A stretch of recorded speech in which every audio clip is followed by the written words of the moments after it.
બનાસકાંઠાના થરાદમાં ઠેર ઠેર પાણી ભરાયા છે। ચારડા ગામમાં પાણી ન ઓસરતા ભારે હાલાકી સર્જાય છે। સંદેશ ન્યૂઝ પહોંચ્યું જ્યાં થરાદના ચારડા ગામમાં કેળસભા પાણી ન ઓસરતા હાલાકીના દ્રશ્યો સર્જાયા છે। લોકો પશુપાલન સાથે કરી રહ્યા છે સ્થળાંતર।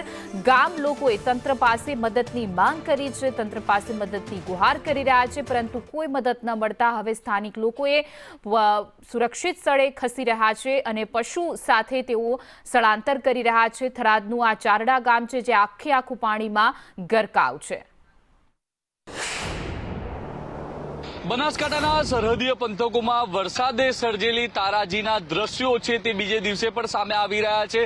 અત્યારે વાવના ભાટવર ગામે છું ને ભાટવર ગામનો ચિતાર બતાવવાનો પ્રયાસ કરી રહ્યો છું। હાઈવેથી નજીક આવેલું આ ગામ છે ને જે પ્રકારે ગામના દ્રશ્યો જોઈ શકાય છે કે હાઈવેથી જ ગામની અંદર પ્રવેશવાનો માર્ગ છે તે સદંતર બંધ થઈ ગયો છે। લોકો છે તે ગામની બહાર આવી રહ્યા છે। કાકા, કેવી પરિસ્થિતિ છે અહીંયા? મજબૂર છે સાહેબ, બહુ પરિસ્થિતિ મજબૂર છે। શું કરીએ? બહાર રોડ ઉપર આવી ઘરમાં કેવી છે, બહાર આવ્યા છે પાણી છે। સામાન ને ઓલું હોંડિયું આવ્યું હતું, માણસો તો અહીંયા બેઠા છે। તંત્ર પેટ્રોલ લઈને નથી આવ્યું, પેટ્રોલ વગર હવે હોંડિયું અમારે હાંકવું છે।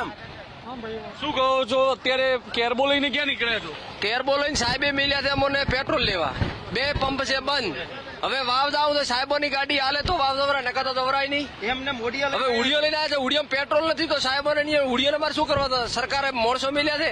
ટ્રેક્ટરના સહારે હવે ગામની અંદર જવું પડશે, કારણ કે ગામની અંદર જઈ શકાય તેવો જે રસ્તો છે તે નથી।